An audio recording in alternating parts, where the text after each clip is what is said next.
los adolescentes pueden pasar a su respectiva clase. Ese es el anuncio que tenemos en este preciso momento. Muy bien, vamos a orar porque el Señor es bueno y el Señor tiene una palabra para usted y para mí en esta mañana.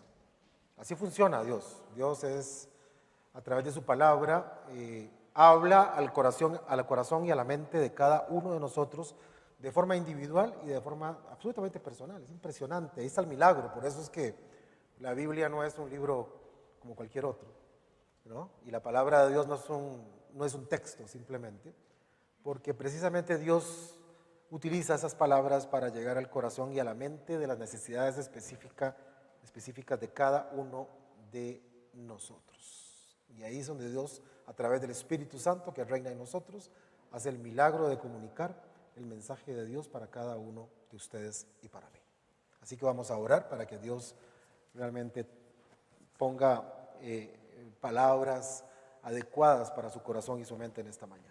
Oremos. Señor de gloria, gracias porque tus misericordias son nuevas cada mañana. Señor, nos cansamos de dar gracias por tanta bondad. Señor, porque tú, Señor, eres un Dios proveedor, un Dios que además está ahí constantemente con nosotros, que nunca nos abandonas. Eres un Dios que siempre está a nuestro lado. Eres un Dios que siempre está atento a nuestras necesidades, Señor. Eres un Dios que además nos muestras quién eres tú, Señor, y eso es algo fantástico y grandioso. Es un privilegio que tenemos los seres humanos de poder ir comprendiendo de manera, aunque sea limitada, Señor, la grandeza de lo que tú eres. Y por eso, oh Dios de gloria, en esta mañana venimos delante de tu presencia para rogarte que tu Espíritu Santo, Dios, el Espíritu de Dios, se mueva en medio de este lugar y también por medio de las diferentes plataformas en las cuales están nuestros hermanos, para que esta palabra y para que estas reflexiones lleguen de manera, Señor, particular, individualizada al corazón de cada uno de nosotros. Y, Señor, así entonces podamos tener bendición, Señor, de parte tuya. Gracias. Recibe la honra y la gloria con todo lo que hacemos. En el nombre de Jesús. Amén y amén. Hay un tema que resulta fascinante. Es un tema sencillamente, me parece a mí espectacular. Es un tema que además es muy amplio. Ayer estaba muy tarde revisando todavía algunas notas que he escrito con el paso de los años y viendo cosas, libros, y yo decía, wow, esto es sencillamente es imposible abarcarlo en una reflexión de una mañana. Es algo sencillamente abrumador a nivel de lo que es la revelación de Dios para este tema que en particular vamos a ver en esta mañana. Y he querido titular esto hoy en la mañana como La maravillosa providencia de Dios. El relato de la perfección de Dios en nuestras vidas. La maravillosa providencia de Dios. Y constantemente estamos escuchando, y hemos escuchado aún en los contextos de otras iglesias, de otros, digamos, de otros enfoques eclesiásticos, digamos, aún los que vienen del catolicismo han escuchado ¿cómo es la divina providencia? ¿Verdad? Constantemente. El concepto de la providencia es algo que ha estado, creo que presente en nuestras mentes desde hace muchísimos años. Creo que casi la mayoría hemos escuchado, o todos hemos escuchado de ese concepto. Y sin embargo vamos a ver más adelante que es un concepto que, a pesar de que no está explícitamente en la Biblia, pues claramente, como les decía ahora, se revela de manera abrumadora, de manera impresionante en cualquier cantidad de textos de la Biblia en cuanto a lo que es esa maravillosa providencia de Dios. Y el texto que quiero que usted se lleve para su casa hoy y que lo tenga en su mente toda la semana, todo el mes, todo el año y toda su vida, es el texto que está en Mateo 10, verso 29, en el Evangelio de Mateo, capítulo 10, versos 29, dice: ¿no se venden 2 pajarillos por un cuarto? Y sin embargo, ni uno de ellos caerá a tierra sin permitirlo vuestro Padre. Y ahí lo que está entre paréntesis, permitirlo, tiene claramente el énfasis de hacernos reflexionar en esta mañana de que no hay absolutamente nada que pase en el mundo que no esté bajo el control de Dios. Nada. Nada. Por eso es impresionante. Además, en el capítulo 6, ustedes pueden ir a revisar capítulo 6 de Mateo y también van a encontrar toda aquella reflexión impresionante, hermosísima, sobre el tema también de la ansiedad de depositar en el Señor todo. ¿Por qué? Porque el Señor dice, si yo le doy de comer a los pájaros y si yo me encargo que los lirios del campo tengan esa hermosura, más que Salomón, ¿acaso ustedes no son más importantes que unos pajaritos? ¿Y acaso ustedes no son más importantes que simplemente la hierba del campo? Y por eso Mateo 10:29 dice, no se venden 2 pajarillos por 1 cuarto y sin embargo ni uno de ellos caerá a tierra sin permitirlo vuestro Padre. 2 pajarillos, 2 pequeños animales que vean ustedes cómo es, Dios es el que indica cuando un pajarito cae a tierra o cuando sucede cualquier cosa, desde las más grandes hasta las más diminutas, desde las cosas que son megas hasta las cosas que son micro. Nada escapa del control de Dios. Y aunque eso nos cuesta a veces a nosotros los seres humanos, porque en nuestra, digo yo, autosuficiencia, entre comillas, y entre corchetes de cualquier tipo, nos creemos autosuficientes y siempre pensamos que de alguna manera tenemos el control de las cosas. Y eso está muy ligado a nuestra naturaleza caída y a nuestra naturaleza humana y a la falsa autosuficiencia que a veces tratamos de mostrar con el paso del tiempo. Dígame que no, intentamos ser autosuficientes. Yo me declaro exactamente un adicto a la autosuficiencia. Yo a veces creo que es que yo tengo el control de las cosas y que yo hago las cosas y hago y controlo cada uno de los detalles. Soy muy obsesivo en los detalles. Pero la vida y el Señor me han enseñado que no es así. Que hay muchísimas cosas que sencillamente yo no controlo, que yo no puedo tener a disposición de mi mano para poder llegar a un resultado que yo quisiera que fuera. Y muchas veces el resultado no es el que yo quiero. Pero ahí es donde entra una de las doctrinas más hermosas de la Biblia, la de la maravillosa providencia de Dios. Y como les decía, la providencia en realidad ustedes no van a encontrar en el texto bíblico explícitamente la palabra providencia o el concepto de la providencia. Pero lo que indico es que es una doctrina fundamental, es un concepto fundamental en la vida de los cristianos y está totalmente inmerso en el texto bíblico. Es decir, el concepto de la providencia de Dios tiene tantos ejemplos en la Biblia que por eso les decía que ayer yo me encontraba abrumado completamente de la cantidad de textos que tenía y que no sabía si lo que tenía que mandarles simplemente era todos por correo electrónico o por el WhatsApp, simplemente una lista de la cantidad de textos que hay para hablar de ese tema. Y decirles, hermanos, aquí está el tema de la providencia. Vaya leyendo uno por uno y usted va identificando dónde Dios aquí manifiesta su majestuosa, divina y maravillosa providencia. Y es interesante porque la providencia tiene que ver mucho con el Dios que interviene, con el Dios que está vigilante, con el Dios que no nos abandona. Y vieran que en los últimos años muchos teólogos y algunos que habían estado, me parece a mí, alineados al concepto de la providencia, ligado al concepto también de la autodeterminación del ser humano, algunos teólogos muy reconocidos han puesto en duda el concepto de la divina providencia y también el concepto también del libre albedrío y de la autodeterminación.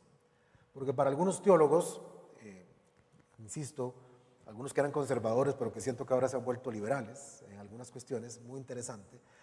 Algunos han dicho, no, mire, pero es que en realidad Dios no puede intervenir en realidad en lo que son las decisiones humanas de ningún tipo. Dios no puede alterar el destino porque si no eso sería contrario al concepto del libre albedrío y de la autodeterminación humana. Ese balance entre lo que es que Dios tiene el control, pero que al mismo tiempo Dios respeta el libre albedrío y permite la autodeterminación del ser humano, que ustedes y yo tomemos una decisión o decisiones en la vida, es un tema que algunos teólogos simplemente los ha torturado durante años, porque no logran encontrar cómo tratar de balancear esos dos conceptos, cómo yo tengo la libertad de elegir, pero al mismo tiempo Dios tiene el control de todo lo que sucede en mi vida. ¿Cómo pasa eso? Sin lugar a duda, y eso es algo en lo cual yo he tenido que convencerme fuertemente, es un misterio también entender cómo Dios logra ese equilibrio. Y hoy no vamos a hablar de las diferentes teorías, no nos interesa aquí. Cuando gusten, yo tengo los textos, lo que quieran ustedes para simplemente tener un rato ahí de ¿verdad? Si alguien tiene insomnio y se lee simplemente este teólogo que habla con el otro y se pelea con el uno y con el otro, pues es interesante ver cómo discuten. Pero al fin y al cabo lo que nos interesa es lo que dice la palabra de Dios, que no hay nada que Dios no permita. Y eso es lo que nos tiene que realmente interesar. Dos afirmaciones importantes en relación con el concepto de la providencia. Dios tiene el control, la primera afirmación, y la segunda afirmación es Dios respeta nuestro libre albedrío. Y por eso ustedes y yo tomamos acciones y tomamos decisiones. ¿Qué es la providencia? Es un concepto muy amplio, sin embargo aquí tengo dos definiciones para ustedes, de dos teólogos muy conservadores, realmente teólogos muy bíblicos, Erickson y Grudem, y vean ustedes lo que dice este teólogo Erickson. Dice que la providencia es la acción continua de Dios para conservar su creación y guiarla hasta conseguir los propósitos pretendidos. Va de nuevo. ¿Qué es la providencia? La acción, y ojo que es la acción, es Dios interviniendo, es Dios haciendo, es la acción y además continua, porque eso es un tema muy interesante del concepto de la providencia. Ahí estoy utilizando la definición de Erickson para tratar de mostrarles ya lo que es el concepto. Es que Dios está de manera continua actuando, es que Dios no se descuida. Que es un concepto que le he escuchado también a algunos teólogos, de que en realidad Dios no puede, al crear el mundo, de alguna manera, Él crea el mundo y pues interviene en algunas cosas, pero otras deja que simplemente suceda. Y eso es una cuestión que va en contra de lo que dice la palabra de Dios. Porque la Biblia es clara en decir que efectivamente Dios actúa de manera continua.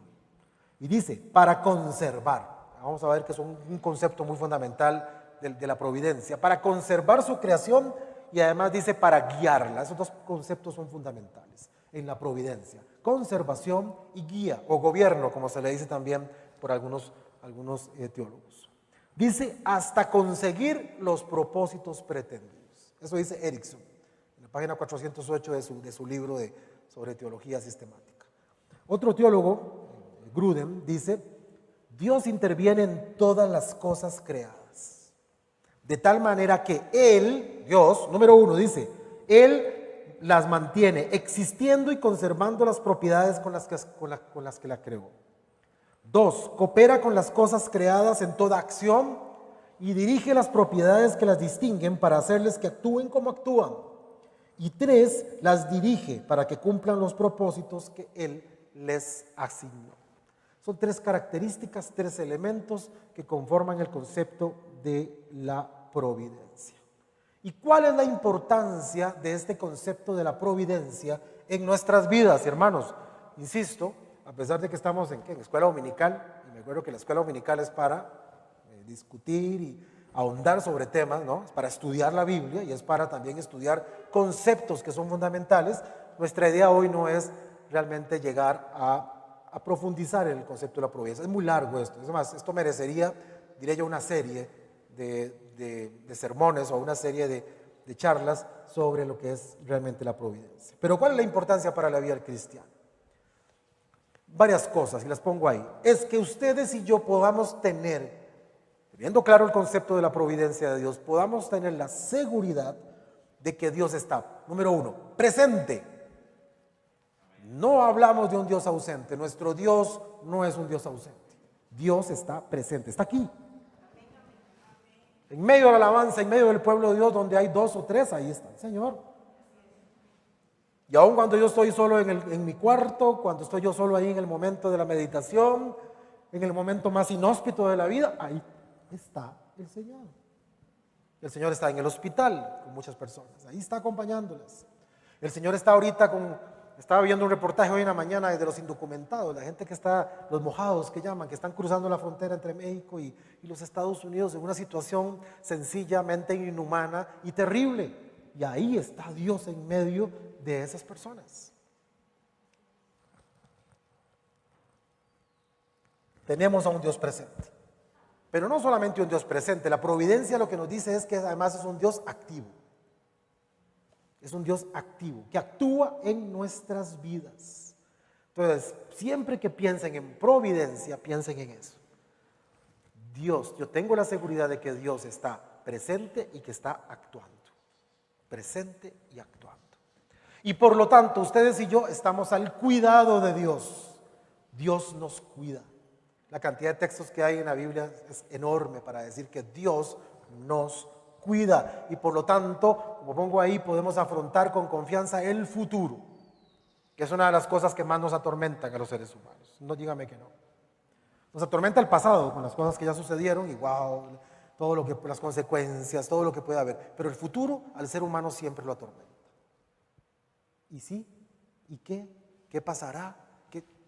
Y eso es algo tan natural del ser humano que por eso el Señor ha puesto en su palabra ese concepto que está en Mateo 10:29 de que miren, ni un pajarillo cae al suelo si Dios no lo permite.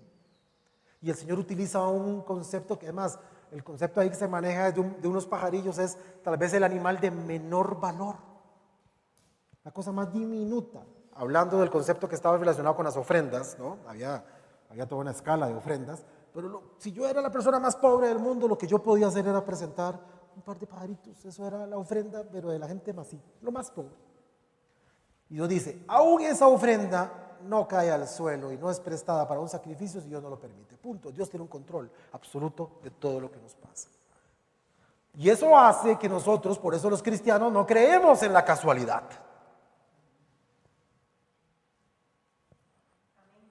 Por eso no creemos en el concepto de la suerte, el azar. Y a pesar de que lo tenemos muy metido en nuestra mente, y yo sé que es algo muy normal, que le digamos, mira, suerte con aquello, es algo, y en el fondo yo sé que eso es un buen deseo, no es algo que uno esté teologizando a la hora de decir suerte, no, estás diciendo suerte, que te vaya muy bien, es una expresión. Pero en la Biblia podemos ver como nada es casualidad, vemos las historias de muchos hombres de la Biblia donde nada es casualidad. Y por lo tanto, ustedes y yo podemos orar sabiendo que Dios escucha y actúa. Dios escucha y Dios actúa. Y eso permite que afrontemos la adversidad, como pongo ahí, sabiendo que Dios no está ignorante, o sea, que Dios no nos ignora y además que Él no está tampoco despreocupado. Lo que pasa es que Él tiene un plan perfecto para cada uno de nosotros. Él tiene tiempo perfecto. Él tiene formas inusuales de hacer las cosas. Me encanta una canción que dice por ahí y es algo lógico, Dios no es hombre. Dios no piensa como los hombres. La Biblia dice que mis pensamientos no son como sus pensamientos. Allá en el libro de Jeremías. Por dicha. Por dicha que Dios no piensa como yo, porque si pensara como mí, ¿se imaginan cómo sería Dios si pensara como esta cabecita mía? O como la cabecita de ustedes. ¿Qué pensaría? ¿Cómo sería Dios si actuara conforme a los pensamientos de cada uno de los que estamos aquí sentados? Híjole. Ya hubiera mandado yo seguramente a desaparecer al perro, al vecino, por escandaloso. Ah, sí. O al vecino. ¿Ah? Por dicha Dios no piensa como yo. Por dicha Dios no actúa como yo actuaría.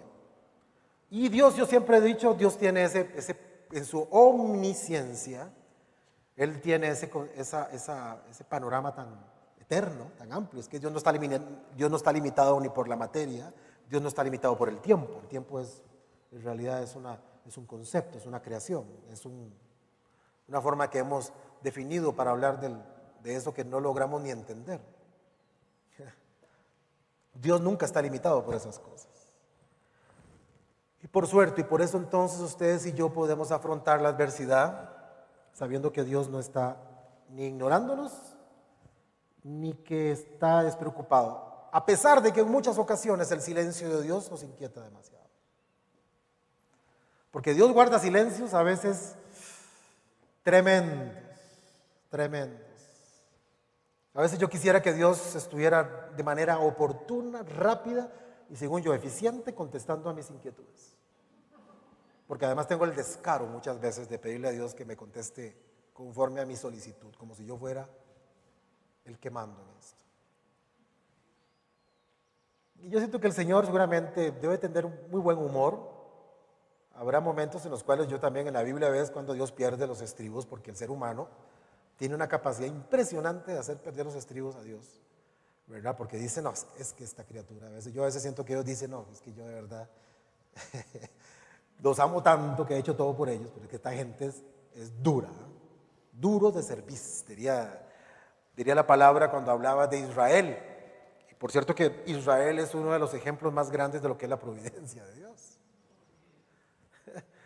Vieron la cantidad de textos que encontré solo Israel, que tengo yo solos listados de Israel, donde Dios dice, Señor, dame paciencia porque estos los quiero ya eliminar, borrar de la tierra. Y sin embargo Dios, para cumplir sus planes, número uno, conserva sus vidas, conserva a Israel y además los guía, los gobierna, los lleva por el camino que Él quiere. A pesar de lo que era de Israel de cabezón, como decimos nosotros, y de tercos, y de rebeldes, así como ustedes. Y así como yo. ¿Verdad? Levante la mano los que somos como Israel muchas veces.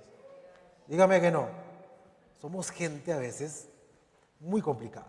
El ser humano es realmente complicado. Entonces, cuando hablamos de lo que sean los aspectos de la providencia, tenemos que hablar básicamente de dos grandes conceptos: conservación y lo que sería gobierno o guía. También podríamos poner ahí guía. Pero estos son los dos ingredientes donde podemos ver el concepto de la conservación. Dios tiene el control en nuestras vidas, Dios está atento a lo que sucede en nosotros y Dios está encargado de que ustedes y yo existamos. Si no fuera por la voluntad del Señor, ni ustedes ni yo estaríamos aquí en esta mañana ya. Porque Dios se encarga de conservar nuestra existencia. Los ejemplos son enormes: Sadrach, Mesac y Abednego. Vean ese texto en el libro de Daniel, impresionante, cuando los hacen tirados literalmente al horno. Y Dios tenía un plan, Dios tenía algo para ellos y Dios conservó sus vidas. Daniel en el foso de los leones. Y cuando llegó estaban ahí los gatitos, como mansos gatitos, a la par de Daniel, en una cuestión que era absolutamente fuera de cualquier lógica. Dios conserva a sus criaturas, Dios conserva a sus hijos, Dios conserva nuestra existencia, Dios hace que nuestro corazón esté latiendo todos los días, a cada instante. Dios hace que usted y yo nos podamos levantar en la mañana, que podamos poner nuestros pies en el suelo, levantarnos de la cama, caminar. Dios nos conserva. Dios hace que nuestra existencia sea una existencia siempre, ¿verdad?, conforme a su voluntad y a su manera. Por lo tanto, no somos autosuficientes, porque es Dios el que conserva al ser humano, no el ser humano el que conserva a Dios, o el que pretende muchas veces darle a Dios sentido. No, Dios le da sentido al ser humano. Y el segundo punto es el gobierno o la guía. Y ahí podemos ver miles de ejemplos: Daniel 7, 2-21, Primera de Samuel 2, 6 al 7, donde también vemos la historia de Ana, la mamá de Samuel, y donde precisamente se logra ver cómo Dios guió todos los acontecimientos. Dios va haciendo que vean la situación tan difícil de Ana. Ana, literalmente una mujer estéril, declarada estéril, no podía tener hijos. ¿Se acuerdan ustedes del marido que tenía, el famoso Elcana? Que algún día podemos hablar de qué es lo que no hay que hacer como hombre, y es lo que hacía Elcana, ¿no? No es un gran ejemplo Elcana, y también la otra, ¿cómo se llamaba? Penina, la que le hacía la vida imposible. Y podemos ver, y uno va viendo esa historia, que es una historia además, ¿verdad?, así de telenovela. Es impresionante todo lo que va pasando, el sufrimiento de esta mujer, pero lo que está claro es que Dios tenía un plan para ella. Dios además estaba destinando el vientre de esa mujer para uno de los grandes profetas del Antiguo Testamento, uno de los grandes hombres de la historia de la salvación, Samuel. Y todo estaba en el diseño y en la perfecta mente de Dios. Simplemente que lo que pasaba ahí era que ella no lo estaba viendo en ese momento, porque la mente humana, nuestra visión es tan limitada, nosotros somos tan cortos de vista.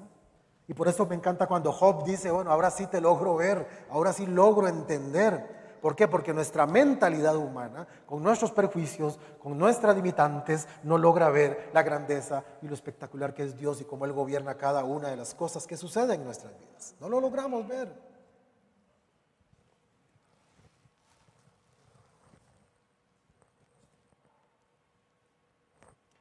un ejemplo impresionante siempre. Yo soy como fan de este personaje. Cada rato tengo que estar viéndolo. Ustedes, cada uno tendrá su personaje favorito de la Biblia, ¿no? Por lo general tenemos un personaje que se nos captura y que siempre estamos, en el transcurso de la vida, estamos recurriendo a él y recurriendo a los textos que hablan de él, porque ahí encontramos muchísimas verdades. Y uno de estos es José. Y aquí nada más, vean ustedes, nada más pongo el ejemplo de José para que vean lo que es la divina, la maravillosa providencia de Dios, y todos lo conocemos. Por eso no voy a leer los textos, todos los conocemos la historia, pero voy a ir mostrando los capítulos nada más, para que vean una cosa. En Génesis capítulo 37 pasa lo inesperado, lo impensable para muchos, la traición más grande de todas. Los hermanos de José lo envidian y lo venden. Ya sabemos la historia, ¿verdad? Lo envidian, ¿por qué? Porque José, pues el Señor le había dado un don y empieza a ver sueños, a tener sueños, y los sueños, pues cuando se los cuenta a los hermanos, también es que José era un poquito como zafadito y rajón, ¿no? Me parece. Pero lo que pasa es que José empieza a decirle a los hermanos, mira, yo vi esto y empecé a ver estos sueños, y en estos sueños aquí estas espigas se inclinan ante esta otra, y los hermanos dicen, vos pretendés entonces que nosotros vamos a inclinarlos ante vos, cosa que pasaría más adelante. ¿Verdad? Impresionante.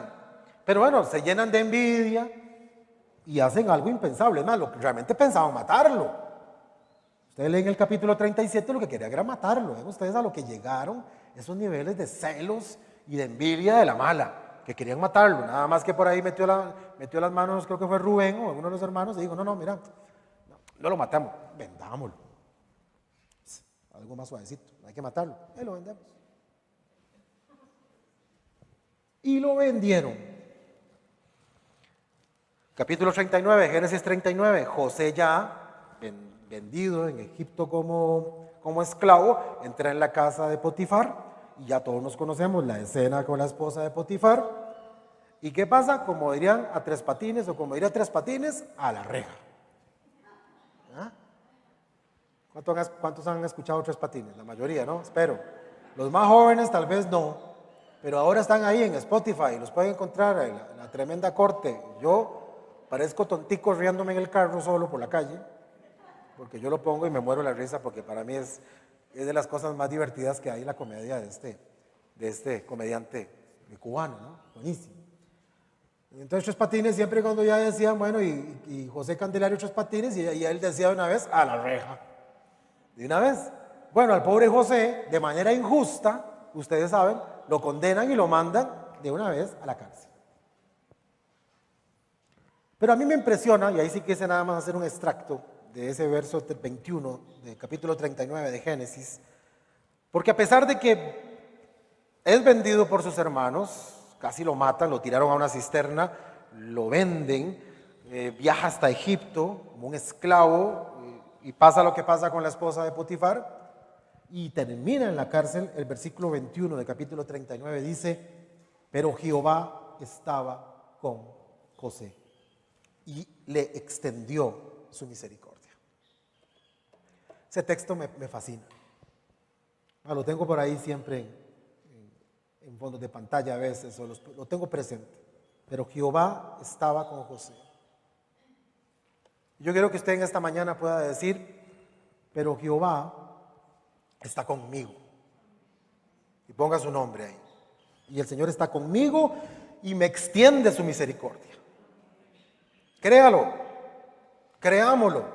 El Señor está conmigo y Él extiende su misericordia sobre mi vida. Aunque esté en el peor lugar, y José estaba en el peor lugar. Le ha pasado lo peor que le puede pasar. En el Nuevo Testamento tenemos que ir viendo temas tales como el apóstol Pablo, que ese también, entre José y el apóstol Pablo es una competencia a ver a quién le pasaron más desgracias. O a José o a Pablo, porque los dos sencillamente les pasó lo impensable. Y sin embargo esta palabra es para ustedes, para mí. En la divina providencia de Dios vemos cómo hay acontecimientos tan negativos a veces que uno pensaría, Dios mío, este es el fin de todo. Y sin embargo Dios dice, yo estoy con vos y te extiendo mi misericordia. Y en Génesis 40 dice que José interpreta los sueños del panadero y del copero. Al panadero no le fue muy bien con el sueño. ¿Se acuerdan? Porque el panadero lo decapitaron y al copero sí, al copero lo reinstauran otra vez. Y vean lo que pasa, a pesar de que el copero regresa, dice que el jefe de los coperos en 40:23 dice no se acordó de José, sino que le olvidó. Es de nuevo, caramba, ahí en la cárcel, logra sobresalir, logra realmente interpretar los sueños del panadero, el copero lo regresan otra vez al faraón, a la corte para que le sirva y se olvidó de José. Génesis 41:9. Entonces, ahora sí, en el 41, de nuevo, se acuerda el bendito copero que José era bueno interpretando sueños, porque al compañero de celda, al panadero, le cortaron la cabeza y a él lo restauraron tal y como José había dicho. Dijeron, bueno, mandemos a llamar a este señor porque pareciera que es bueno con el tema de la interpretación.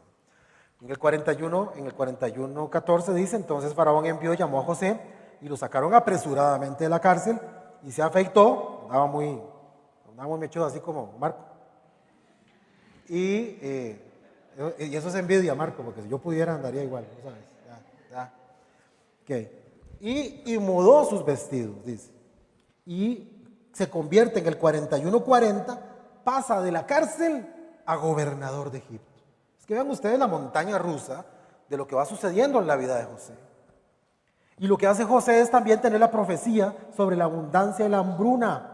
¿Por qué? Porque ya Dios en su plan perfecto, en su omnisciencia, sabía desde que José nació, ya él sabía que tenía que pasar todo este montón de cosas para que José llegara, se convirtiera en el gobernador, para que tuviera los sueños sobre la hambruna, para que guardara el alimento con el cual Dios alimentaría al fin y al cabo al pueblo de Dios, para conservar a Israel, al pueblo de Dios.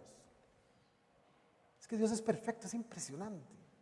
Lo que pasa es que nosotros no lo logramos ver. Para eso la Biblia hace estas narraciones, para que ustedes y yo entendamos la divina providencia. Dios tiene el control, Dios tiene el gobierno de las cosas. Y ya lo saben, Génesis 42, los hermanos de José vienen a Egipto, ¿verdad? Y ya ustedes saben la historia, cuando José condiciona, le dice, bueno, está bien, vamos a hablar, pero váyase y me trae al hermanillo menor. Pero ¿cómo voy a decir? Yo voy a llegar a decirle a mi papá que me traiga al famoso Benjamín. Bueno, la historia ya ustedes la saben. Se van y en Génesis 43 regresan a Egipto con Benjamín. Vea todo lo que sucede en ese camino. En Génesis 44, lo que yo llamo la trampa, cuando llega José y le dice, metele ahí los sacos de la comida, la copa, para que entonces los aprisionen. Y ahí sucede todo ese capítulo hermoso 45, cuando llega José y se da a conocer a sus hermanos. Y se revela todo. Y los hermanos dicen, hasta aquí llegamos. Porque todo lo que le hicimos a este hombre nosotros fue tan terrible, que es la lógica humana, de que aquí mismo nos agarren y nos corten la cabeza a todos. Entonces dijo José a sus hermanos, acercaos ahora a mí. Y ellos se acercaron y él dijo, yo soy vuestro hermano, el que vendisteis para Egipto. Ahora pues, no os entristezcáis, ni os pese de haberme vendido, porque para preservación de vida me envió Dios delante de vosotros. Para preservación de vida me envió Dios. José entendió perfectamente el concepto de la providencia de Dios. Entendió que Dios nunca perdió el control de las cosas y de que a pesar de todo lo que pasó, entendió perfectamente. Vean, hermanos, sí, ustedes fueron unos desgraciados, sí, va bien, por lo que lo quisieron, terrible, pero es que en realidad no fue este mal que ustedes me han hecho, que está en capítulo 50, al puro final, lo que ustedes hicieron para mal, Dios lo convirtió en bien, porque Dios lo hizo para preservación de vida, que es uno de los conceptos básicos de la providencia. Dios está al cuidado de nuestra existencia, de la conservación de nuestra vida, y al mismo tiempo nos guía, a pesar de que muchas veces no entendamos. Y pues bueno, ya Jacob y su familia en Egipto, cuando los manda a traer José, y en capítulo 50, texto súper conocido, en versículo 19 dice, y les respondió José, no temáis, ¿acaso yo estoy en lugar de Dios? Él la tenía clarísima José. ¿Acaso yo estoy en lugar de Dios? ¿Acaso yo puedo juzgarlos a ustedes por lo que han hecho? Vosotros pensasteis mal contra mí, mas Dios lo encaminó a bien para hacer lo que vemos hoy, para mantener en vida a mucho pueblo. Dios preservó la vida del pueblo de Israel y además Dios los guió. Y luego Dios va a seguir con esa guía en la figura de Moisés, ¿no? Y podemos seguir viendo la Biblia. Es que la Biblia es evidencia total de lo que es el concepto de la providencia. Y bueno, hoy quería hacer simplemente una pequeña reflexión sobre esto. Y ahí pongo mi propio ejemplo. Mi historia es prueba clara de la providencia. Y yo quisiera que usted hoy, después de que yo le cuente un poco una cosa muy breve que yo preparé, además lo preparé ayer me di cuenta, lo escribí en el 2007, en abril del 2007. Hace tiempo escribí esto. Pero fue una reflexión que hice en torno precisamente al concepto de la providencia. Y me encantó porque lo hice de manera deliberada. ¿Sabe lo que hice? Empezar a ver mi vida desde que nací. Y empezar a ver todos los eventos que se empezaron a dar en la familia. Empezar a ver todas las cosas que fueron sucediendo, los momentos feos, los momentos también de alegría, los momentos buenos. Y empezar a identificar a Dios en cada una de esas cosas. Y decir, wow, Dios permitió que mi familia pasara por esto para que pasara esto. Y yo lo escribí así. No lo voy a leer todo, no aquí vamos toda la noche. Miren, duré escribiéndolo no sé cuánto tiempo. Más son 37 páginas lo que escribí en esa época. No se los voy a leer, tranquilo. Algún día se los puedo prestar para que lo lean. Es interesante, yo sé que les van a decir, ¿y qué? Pero es que es una forma de uno visualizar cómo Dios interviene en la vida. Yo puse la omnisciencia de Dios es incomprensible para la razón humana. Pero los ojos espirituales permiten adentrarse en una fase de la intimidad de Dios. Su plan para con cada uno de nosotros. Es tan personal, es tan particular, que solo mirando hacia atrás se puede tener sentido del destino por el cual vamos avanzando hoy en día. Así el azar y la casualidad no son parámetros usados por los hijos de Dios para valorar y analizar su experiencia vital. De ahí entonces que el hacer memoria es empezar a entender y sobre todo ver lo que Dios ha entretejido en su perfecta voluntad a través de esta pequeña travesía temporal llamada vida. Y ese extracto se los puedo pasar por el WhatsApp si lo quieren entender para que puedan hacer ese ensayo cada uno en su casa, cada uno de manera deliberada. Es que el problema es que no lo hacemos de manera deliberada. Y bueno, pues yo nací un 15 de febrero de 1972. Estoy a punto de cumplir 50 años, gente. Menos de un mes estoy en la media, en el quinto piso que llaman.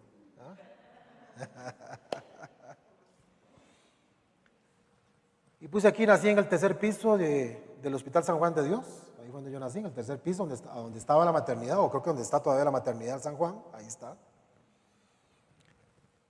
Mis padres eran y son, gracias a Dios, personas sencillas, pertenecientes a la clase pobre de este país.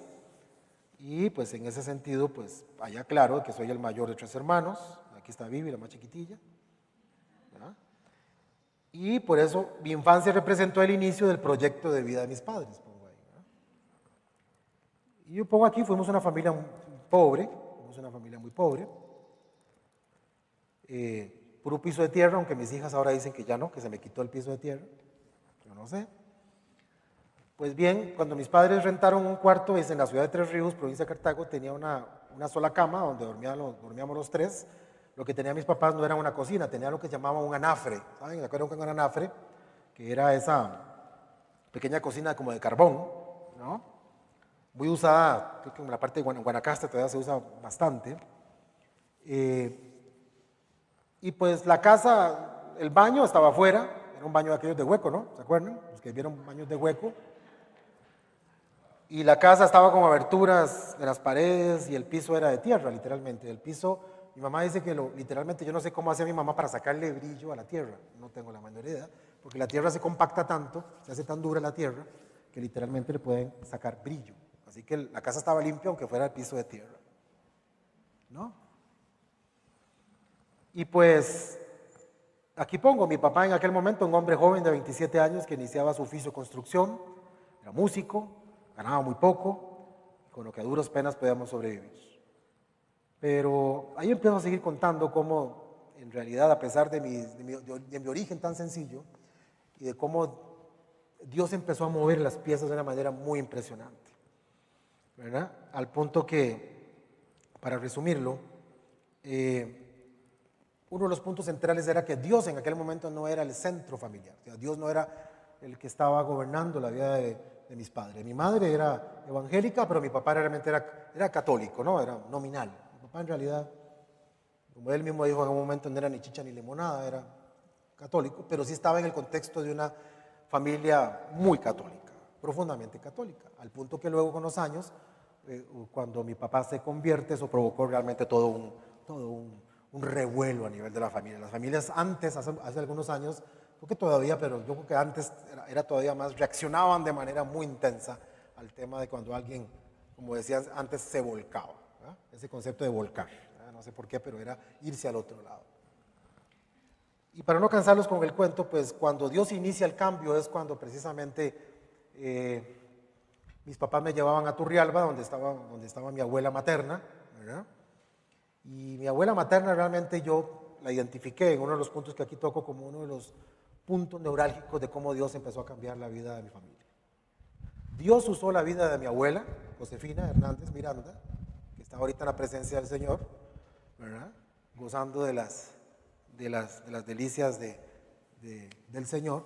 Se fue desde 1985, además a los pocos meses de nacida Vivi, pues la abuela se fue.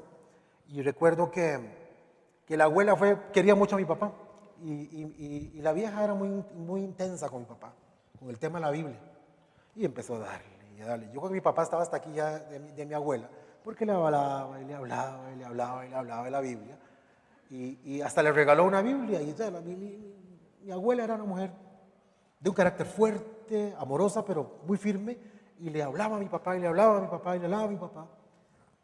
Y yo creo que ahí a mi papá se le fue metiendo la espinita del evangelio y todo el asunto, hasta que al fin y al cabo Dios utilizó eso para que mi papá llegara a los pies de Cristo.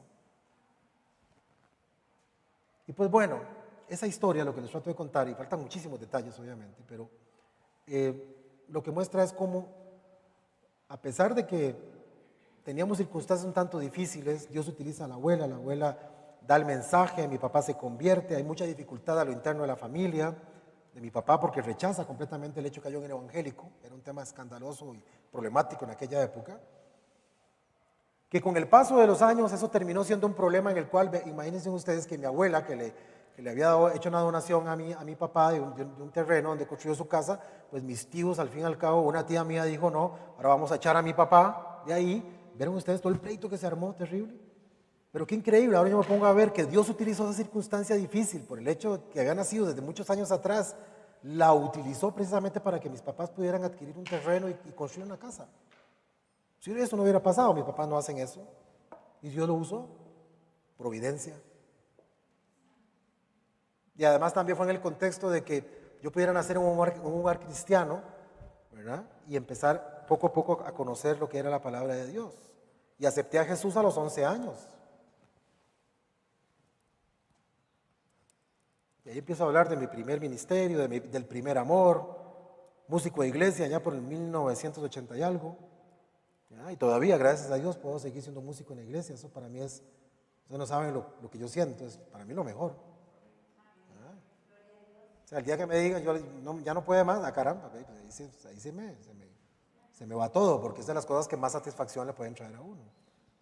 ¿Ya? Y literalmente placer lo que uno siente. O sea, ahí Neto me entiende, Elías, los músicos, todo me entiende, Vivi, todo, entienden cómo por dentro ahí se siente algo muy rico, ¿no? Cuando estamos cantándole al Señor. Ingresé a la universidad, tuve tantas preguntas por Dios, y sin embargo, pues Dios siempre lo que hizo fue pegarme unas buenas cachetadas en el paso del tiempo, me hizo tirado al suelo para que yo aprendiera que tenía que, al fin y al cabo, rendirme a Él y siempre llegar a Él. Y pues bueno, fue en ese contexto que también, por medio de mi hermano, llegué a esta iglesia. Y lo que les quiero mostrar es, de manera muy ejemplificativa, es como Dios va moviendo las cosas, aunque uno no las vea, y aunque uno no las perciba. Y aquí conocí el amor de mi vida, ahí está sentado, 22 años después, aquí estamos.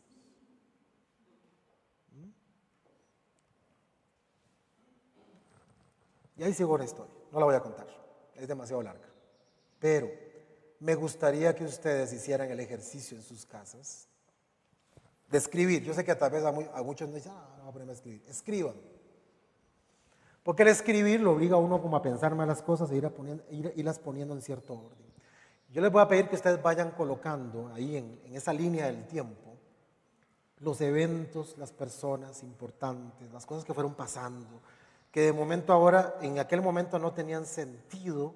Algunas fueron realmente absurdas, otras fueron tremendamente dolorosas, pero cuando usted las empieza a ver luego aquí en el futuro, cuando ya en este momento, usted dice, wow, si aquello no hubiera pasado, yo no estaría exactamente en este lugar donde estoy hoy. Y ahí es donde usted se da cuenta, mi hermano, que Dios tiene el control. Que Dios no nos abandona. A pesar de que en el hoy no entendamos las cosas, como José no entendía las cosas en el momento, cuando estaba en la cisterna ahí tirado en el hueco porque los hermanos lo habían vendido, ¿qué iba a estar entendiendo José? Nada. O cuando iba esclavo, cuando lo metieron a la cárcel porque hizo lo correcto, de no acostarse con la esposa del jefe. ¿Qué iba a entender José en ese momento? Y sin embargo, José, al final de la historia, en capítulo 50, capítulo 47 y en el 50, llega y dice, ¿saben qué? No se pongan tristes. Es que Dios tenía un plan. Dios nunca pierde el control de las situaciones. Nunca. Eso es la providencia. Providencia es, Dios conserva nuestras vidas hasta el día de hoy. Aquí estamos vivos. Y número 2, Dios guía, Dios gobierna, Dios tiene control. Entonces, esa es la historia. Y por eso es que quiero también terminar con un concepto que me parece a mí fundamental, y es, tenemos que vivir en la providencia de Dios. Tenemos que vivir pensando en la providencia de Dios y con un concepto que Lore ahora tocaba al puro inicio. Es que el Dios providente, el Dios bueno, el Dios que conserva nuestra vida y el Dios que además nos guía, es un Dios bueno. Y por eso hay que creer en la bondad de Dios. Y por eso quiero compartir con ustedes este canto. ¿Vos lo pones, José, o lo pongo yo? ¿Vos lo pones? Listo, es un canto que se ha convertido como en mi himno en los últimos tiempos. Ahí en el Spotify creo que aparece como el más pongo, ¿no? Dentro de los favoritos, porque además que tiene una música preciosa, una letra espectacular, y habla precisamente sobre lo que es el concepto de la bondad de Dios, que es un concepto que está totalmente afianzado en lo que es la magnífica y maravillosa providencia de Dios en nuestras vidas. Dios es bueno. Eso es fundamental. Les vamos a escuchar.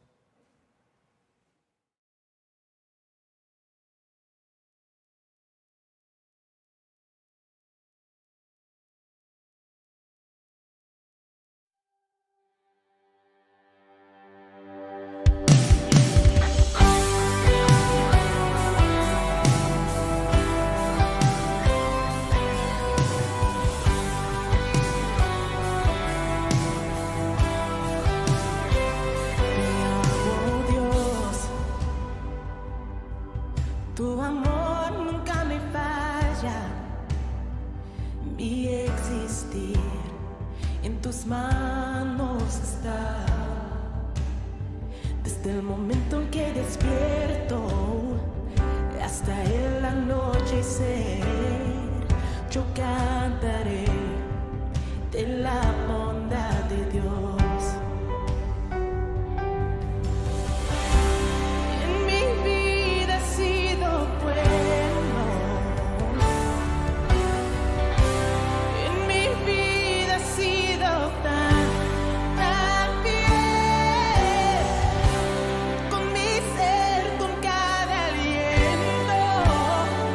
Yo cantaré de la bondad de Dios.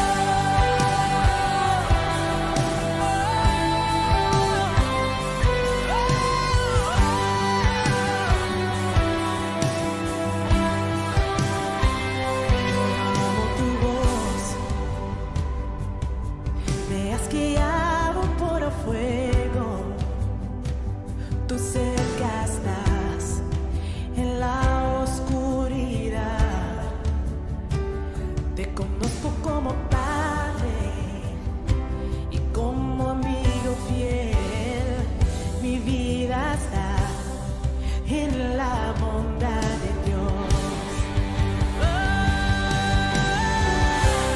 En mi vida ha sido bueno, en mi vida ha sido tan fiel, con mi ser, con cada aliento, yo cantaré de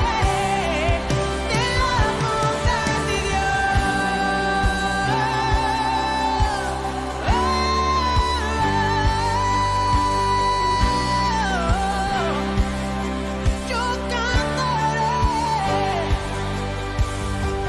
tu fidelidad sigue persiguiéndome, tu fidelidad sigue persiguiéndome. Todo lo que soy te lo entrego hoy, a ti me rendiré. Tu fidelidad sigue persiguiéndome, tu fidelidad sigue persiguiéndome, tu fidelidad sigue persiguiéndome. Todo lo que soy te lo entrego hoy, a ti me rendiré. Tu fidelidad sigue persiguiéndome.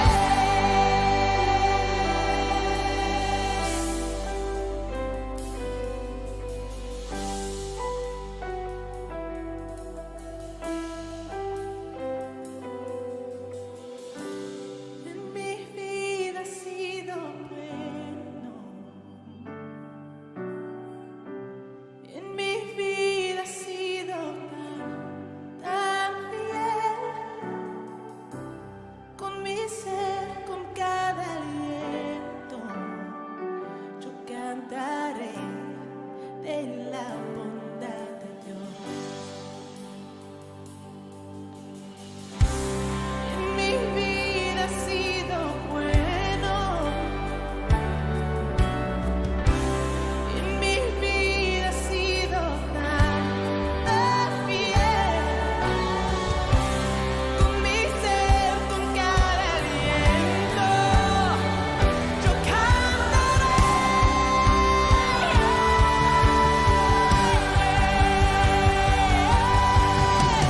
Tu fidelidad sigue,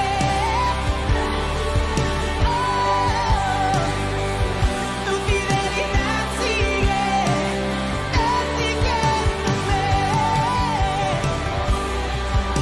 Me rendiré, me rendiré, me rendiré todo mi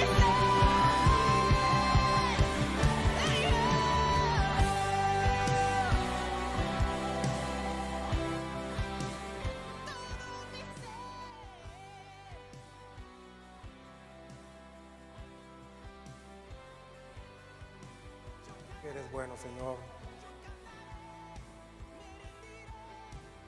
Y por eso en nuestro corazón está la certeza de esa providencia magnífica de Dios, de que Él conserva nuestras vidas y que también Él controla lo que sucede, de que Él sí está con nosotros, de que Él está atento, que Señor, tú estás mirando cada una de las necesidades de nosotros, tus hijos, de manera constante, a cada instante, a cada momento, porque a ti no te limita ni el espacio ni el tiempo, porque para ti no hay nada imposible.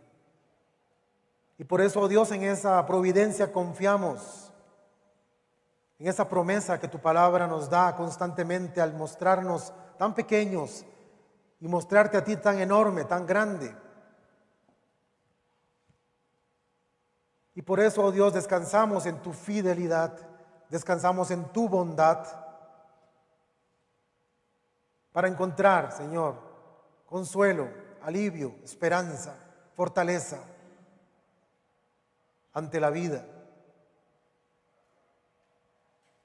Gloria a Dios, porque tu fidelidad nos persigue. Porque a pesar de que nosotros en muchas ocasiones intentamos huir, y yo lo hice, oh Dios, traté de huir de ti. Señor, tú me perseguiste literalmente. y tu fidelidad me persiguió, y eso hace que pueda descansar en ti, en tu amor eterno, entendiendo que tú eres perfecto y que no hay nada fuera de ti y de tu control. Gloria sea tu nombre, porque tú nos das descanso y paz con esta preciosa verdad que nos da la palabra de Dios. Recibe la honra y la gloria, Señor, en todo. En el nombre de Jesús, amén y amén. Muchas gracias, hermanos, por acompañarnos. Dios los bendiga. Que pasen una bonita semana y que el Señor les bendiga grandemente. Amén. Chao.